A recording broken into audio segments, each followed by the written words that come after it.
Hey everybody, and welcome back to my playthrough of the Baldur's Gate Saga with SCS mod, done in a completionist style. So, of course, we ended up back in Nashkel after guiding Commander Bragg to the Temple of Helm. Now what I'm going to do is I'm going to quick save and quickly show you the resolution of that Danaher's journal quest, and I'm going to reload here because we have to go back to the same area. Oh, and we're waylaid by enemies. Actually, I'm not even going to fight them. I'm going to just go, because we're going to reload anyway. I just want to show you how this quest kind of ends properly. This doesn't grant any additional experience or anything, it's just a... Oh my god, a whole pack of wolves there. As you wish. Just for the sake of, being thorough, I want to show you how this quest ends. Because we were supposed to meet up with Drizzt after a day or so, and of course we got ported to Nashkel. And now when we rest, our rest got interrupted. Of course, it has to be interrupted just when I want to quickly show you something. We have to encounter all these problems and ambushes and stuff. Minsk broke his weapon, or just shoot some arrows. And let's finally rest.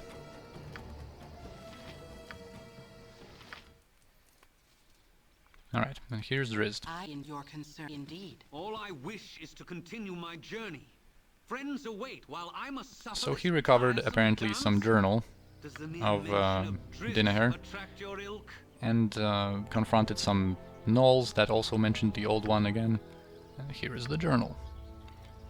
So Dinaher is grateful to him, and apparently has some scroll that I didn't know about that gives him that as a reward for this quest, I guess. So she was a quest giver in this instance. So anyway, the only thing that happens is that you get this Dinaher's journal, which plays a little bit of a role later on if you have Dinaher for the whole playthrough. Pretty much like near the end of the game, there's something kind of connected to this whole journal. So I just wanted to show you that. There's no experience to be gained here or anything. And I'm just going to reload here back to Nashkel, because this is actually the time where we have to say goodbye to Dinaher and Minsk. It is time to remove them from our group. And I'm going to show you now this character on the bridge here, Edwin, if you remember. There was a mage, but I didn't even want to talk to once, because I mentioned that I wanted to do something in a very specific manner, and this is it.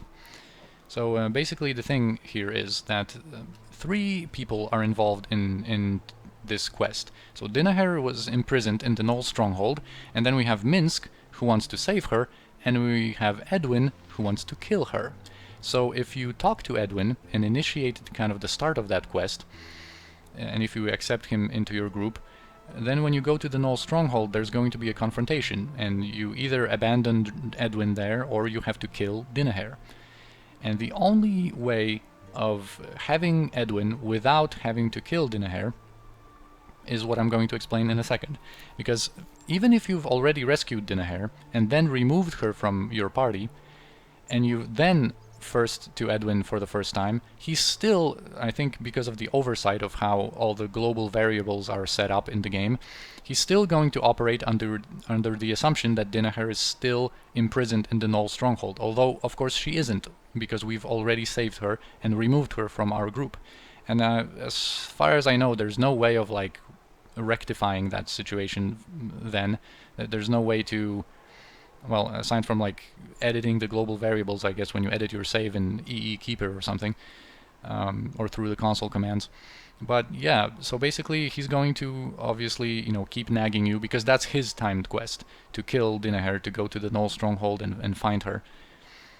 So that's his timed quest, and he's going to keep you nagging that you do this, and after 2 reminders, after some time passes, of course he's going to just leave your group forever. So if you want to keep Edwin, you have to already have Dinaher in your group when you first talk to him, which is what we're going to do now. But first I am going to just quickly, because Minsk is going to leave of course as well, I'm going to quickly Well, you know, you can keep this bow and your sword. I just want to move some of the gear to other characters.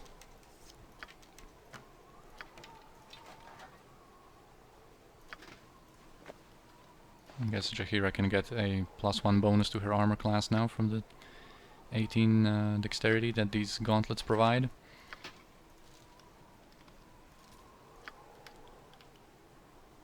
And that's pretty much it. Minsk is cleared out. And Dinaher, she has those cursed scrolls. I guess Jaheira can get them from Borda, that con man.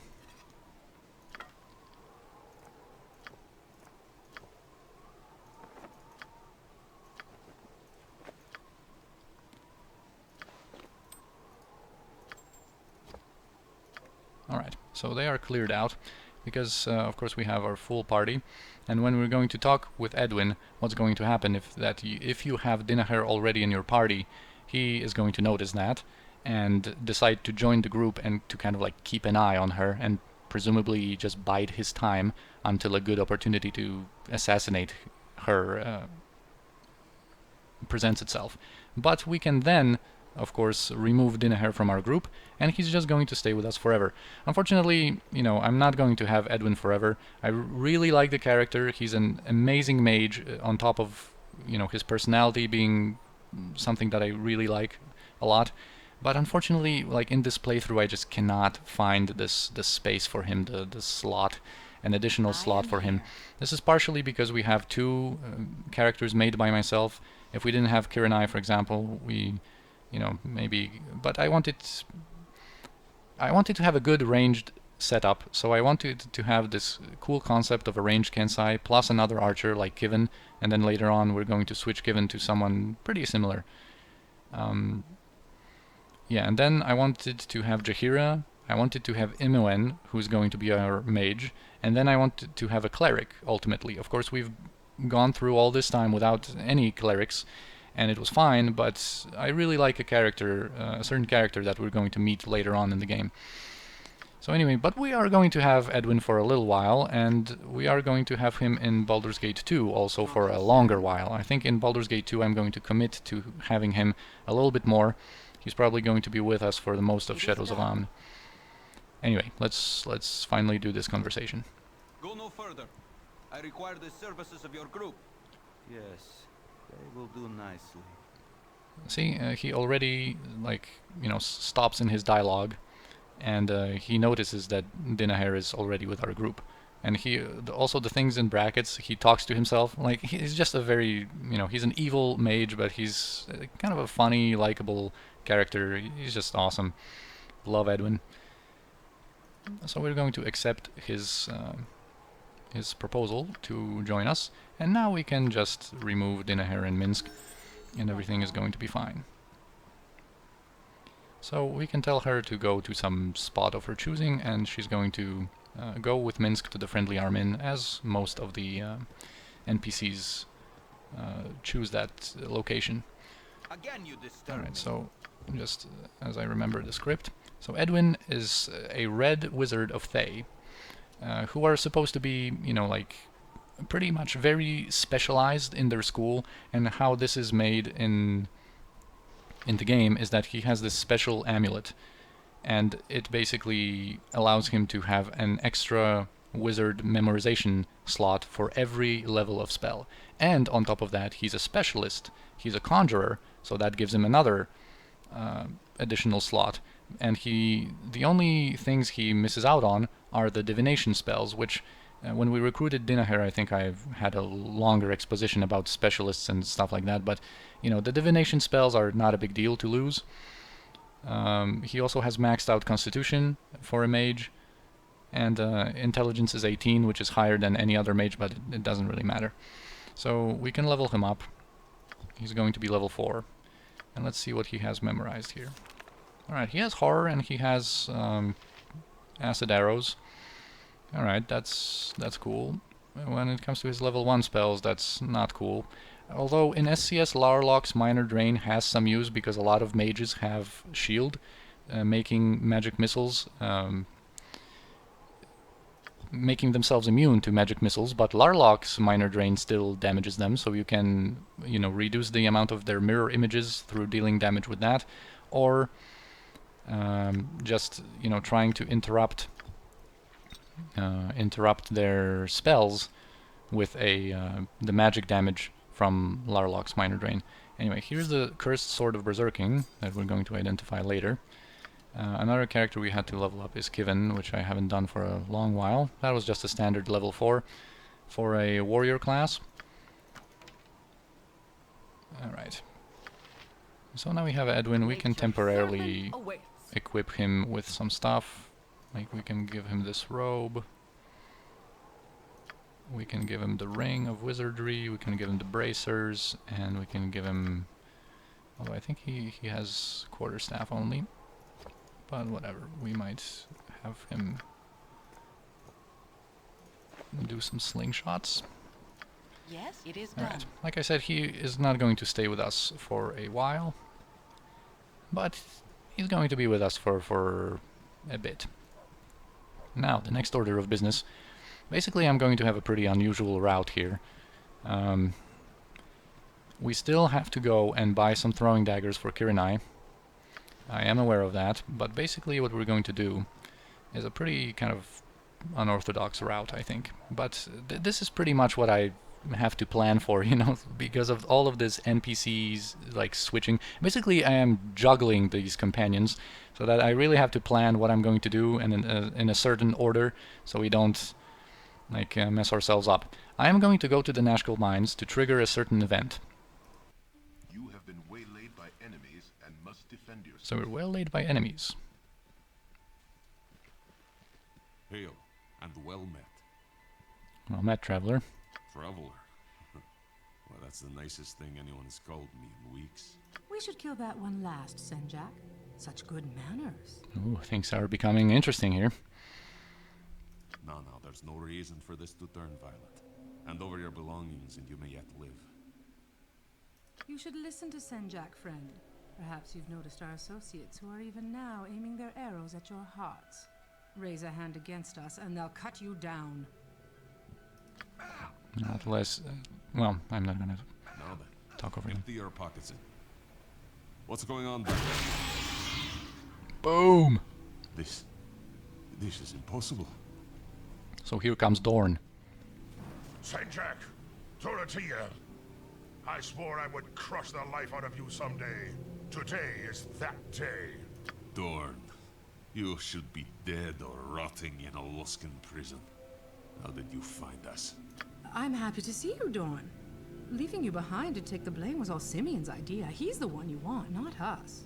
Just following orders is a coward's excuse, Dorothea. And I haven't forgotten what you said when I refused your advances. What advances? She would never consort with a half-orc, especially when she has me. You're changed, Dorn. You're as stupid as you're ugly. Tell him, Dorothea. Senjak was the first to agree with Simeon. He always hated you. But you know I didn't feel the same way. Dorothea, what are you saying? Yes, of course. But the half-breed brute is too stupid for that to work. Men, rush them. You are both mewling cowards, turning on each other as easily as you turned on me. Half your men are already dead. You'll join them soon. It didn't have to be this way. We've beaten you before, Dorn. We'll do it again. Attack! So we get some unexpected help from Dorn, whom we've met before at the Friendly Arm Inn. And that's why we had to do this conversation with him. In my experience, if you don't have that conversation that goes nowhere in the Friendly Arm Inn, this event is not going to spawn. Well, anyway, let's protect Edwin, because these archers are surely going to go after him. I am here. We're just going to have Senashira go up to them Yes. and Kivin shoot them. Good as what? You've for the group. Stand no more. Your there. concern? Indeed. What do you want? They are just regular wimpy bandits, not buffed by SCS, I think. Alright, they're already... Again, if I must. You know, we have so many of these minor drains that might as well just use some on some of these basic opponents. This is a good event to do very early in the game because you get some decent equipment, starting equipment from these guys. You handled yourself well enough. As a rule, I do not rely on those who fight beside me. Perhaps you may prove an exception. My name is Dorn, and I was settling an old score. I've been hunting those two for almost a year. That's 2 down and 2 to go. So we saw that like ghostly apparition when he killed one of these bandits in the back. My powers are none of your concern, unless you are looking for a strong arm to join you. And he's gonna be like, very perceptive when we say this. Very perceptive. I suppose you are full of questions about the source of my power. Don't bother. So I am going to have him for a little while. Again, we're going to have some special task for Dorn, and then we're going to get rid of him. Wait, are you... Now this is a very silly thing, because if you go... Like, well, let's continue this conversation for a little bit. I've heard of your prowess. Traveling with you might help my vendetta, and my powers could certainly help you. So in our situation, where we did a whole bunch of stuff before going to the Nashkel mines, and we have 20 reputation, that kind of makes sense. But in most situations it doesn't. If you just go to uncover the Nashkel mines map, and you know, pretty much straight away at the very early game, how would he know of you? Like, it basically makes no sense, you know? Like, you can meet him in the Friendly Arm Inn, and then go straight to the Nashkel mines, and it just makes no sense that... Like, this is way too early for you to have any kind of reputation. In the later chapters, you kind of, you know, I don't want to spoil anything, but that would make way more sense if you met him in a later chapter or something. Like, after the Nashkel mines, for example, that would make perfect sense, but here... My former It companion really doesn't. betrayed me and left me to rot in a Luskan prison. I've spent the last year tracking them down after Senjak and Dorothea. There are 2 left. My appearance often frightens those who have information. Investigation is not my strong suit. From what I've heard, you have a knack for this sort. Like, where would he hear that? Anyway. Of course, the good aligned members Very well. have some We objections. shall cut a bloody swath across the Sword Coast. Well, some of them. Of course, Jahira isn't normally good aligned, but, you know, in practice she is. Anyway, we're going to have Dorn for a little while with us. Be direct. He's a character, you know what, let's just first let the combat music maybe Better leadership unbug here. itself. I'm just going to quickly loot some of these corpses. I don't agree with our I think party's it's not going course of to action. end. And we can't, in these ambush sites, we cannot save and reload. Well, you can reload, but you cannot save here. Because those are temporary locations. But anyway, we're going to be done in a second. And once we are rid of this combat music, I am going to say what I wanted to say.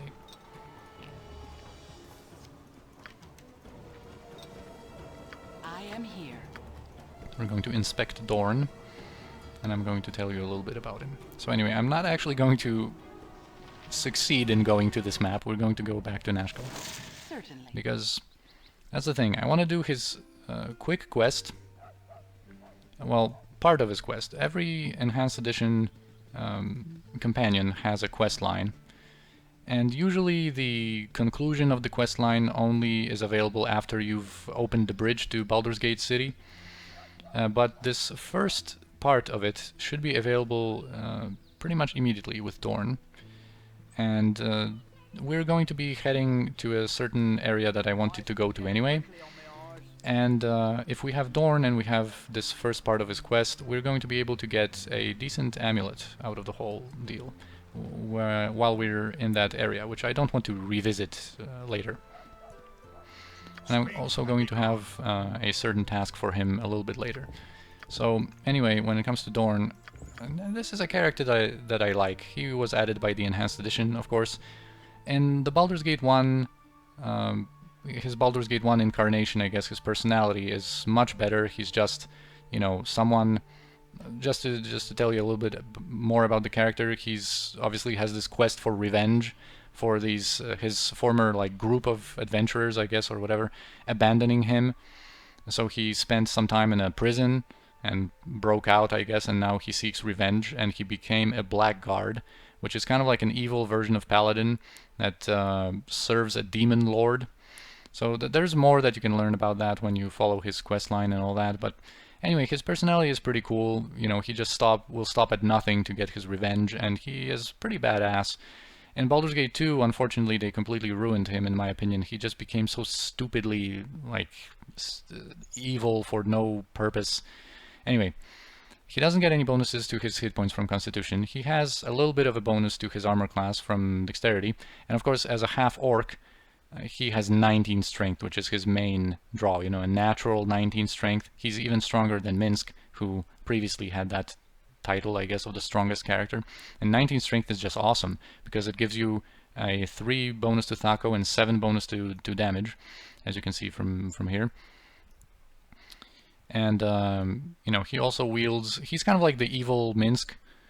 He also has the two-handed sword with two-handed style. And as a blackguard, you actually cannot be a blackguard if you're a half-orc, so he has this like illegal combination. He has some, I'm going to allow you to pause and read about this. He has some pretty cool skills actually.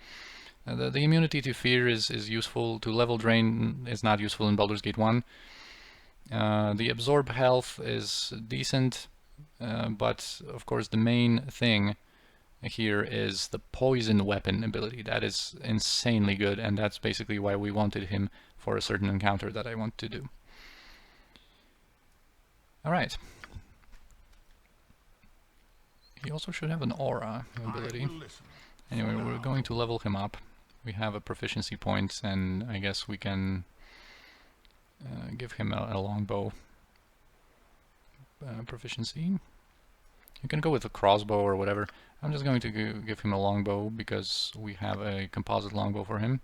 He also has his own magical +1 two-handed sword that if he kills someone for 24 hours, he actually gets a +2 to Thaco instead of +1 out of this sword.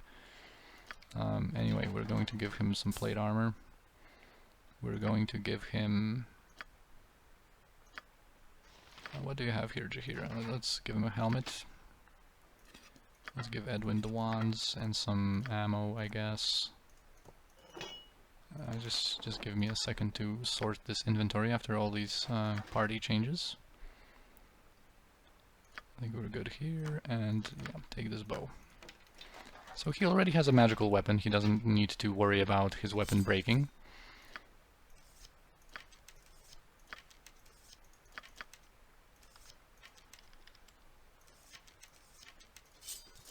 Right, anyway, now that we have him in the party, we can talk to this character. Oh, you haven't seen a man about this tall and this wide, have you? That lout. So we've already heard this line. It's a pretty cute, adorable line, but we didn't have any additional options. But now that we have Dorn with us, we may choose this one. I don't know very much about this area. I am looking for my husband, you see. He left me a week ago, and oh, the danger on the roads, and then that awful woman. I've been trying to find him ever since. Well, I don't really know. My husband has vanished. He was seen heading east in the company of some woman. I followed them for a while, but the wilderness became too dangerous. So anyway, we're asking around for a mage because this is connected. You should really, you know, only get to know that a character like this is here, and to like ask around Nashkel after his first banter, I guess, where he, you know, reveals to you like who he is looking for, and you know, he said that investigation is not his strong suit. So basically, he tells us that one of those two people who betrayed him because he basically said like 2 down, 2 to go. So one of the two who are left is a necromancer woman. So we, you know, after getting this information kind of from his conversation with Dorn, this would make more sense. But this is, as you can see, available even if you didn't have that conversation with Dorn. Thank God. When I asked some of the other people here in town, they said that the woman had lured several men away. Not just my husband. I don't know what kind of game she thinks she's playing, but it isn't natural. When I asked this woman about Krill, the description I gave matched the mystery woman who took away her husband. When I demanded more information, she fled. Typical. That's really all I know. Somewhere to the east, perhaps past the mines. I miss Hager so much. But I don't know if I could ever forgive him. Oh no! It's far too dangerous. I really don't know what to do.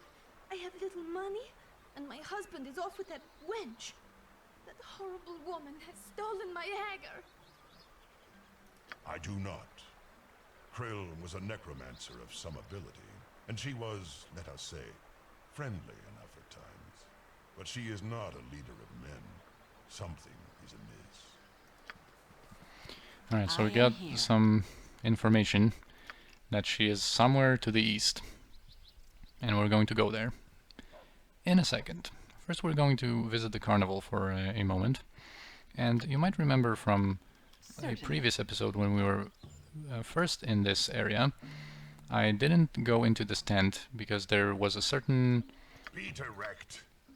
Oh yeah, like I said, he also has this aura of despair, which wasn't mentioned in his kit description, which is a pretty good aura. Like, Blackguard is an awesome class in Baldur's Gate 1. In general, it's a very good class. Anyway, I skipped on this encounter because I said it was ridiculous, because the guy has, like, super low save versus spell. He's basically... was it like 3, I think? Save versus spell, which is just ridiculous. So you can't really do anything with spells against him. But now that we have a little bit of a higher level, we have Dorn with his poison weapon, and we have Edwin with some Larlock minor drains and stuff like that, we are going to be able to do something against him. Certainly. Leave us alone, will ya? Nothing for you here. So here's Zordral, and apparently we interrupted his spell, which he's about to finish, and he can kill this woman here if, you know, he just finishes the sentence, I guess. So we can ask, what's this all about? And he says that she's a witch. She'll use her magic to poison the children of this town. She'll butcher the livestock and she'll seduce the young men, make them her puppets. She must be killed. And basically, if you choose any other dialogue options besides this one, he is actually going to finish casting the spell and she's going to die. But if you say this, what are you talking about? Why the prejudice against the magic user? You said it yourself that you're a mage. After all, aren't you going to kill her with your magic word? Get a hold of yourself, you idiot. So then, are you mocking me? Dost thou mockest me? No one mocks the great Zordral. You will pay for your insolence. Alright, so let's allow him to get his pre-buffs. Alright. So he has shield and mirror image. So because he has shield, magic missiles wouldn't work on him. But Larlock's minor drain is going to work on him. We can actually use Melf's magic arrow, or acid arrow. Now we're going to attack with our melee guys, and Dorn and Kivin are going to attack from a distance, but Dorn is going to quickly use his poison weapon ability. So now his weapon is poisoned, and he can apply this poison if he manages to hit the character, and it worked. He didn't even save, so he's just already dead, because this poison is so insane. Look at the damage from this poison, by the way. Just look at it. He can go invisible. He drank an invisible potion to like reposition and cast a spell while being invisible. The mages in SCS often do that kind of thing, that they go invisible through a potion. I think he died in such a spot that I can't loot him, and he's supposed to have some minor treasures, some minor scrolls. So that's a little bit unfortunate. Yeah, I can't. He died like in a wall, I guess. So anyway, just because he has such insane stats and that save versus spell of 3, I just decided to wait until I have Dorn to just completely destroy him with that poison. And yeah, and also do that Dorn's quest that I mentioned. Anyway, let's talk to Bentha. Yes, friend? So she thanks us for rescuing her, and she's not really any witch or whatever. She's a mage, but apparently Zordral is an old enemy of mine and one who caused me and my family great pain over the years. So if you say, she asks about the reward, and if you say no, a good deed done is enough for us, she is actually going to give us a nice potion of heroism. By the way, also we're going to inspect some of the loot that we got from that encounter. This is just a normal wakizashi, nothing special. This is a wakizashi +1, which I'm not sure if you have anyone with good lore. It's 12. 12 is probably not going to be enough to identify anything. Yeah, this is a small shield +1, which Jahira can use, and she got another little bonus to her armor class. Now she's at -6, which is pretty nice for Baldur's Gate 1. And yeah, let's just give it to someone. And this is that Cursed Sword of Berserking. Oh yeah, this is that page from Dinaher's journal. Just whatever, we should probably throw it out. Anyway, I see that this is pretty much half an hour, so I'm going to end this episode here. We didn't accomplish too much in this one, but in the next one we're going to go and do some adventures, finally. Well, finally. We had a little bit of a break in this episode, I guess, to do some more role-playing oriented, dialogue oriented things, but in the next one we're going to go and do some cool adventures. So I'll see you then. Thanks for watching.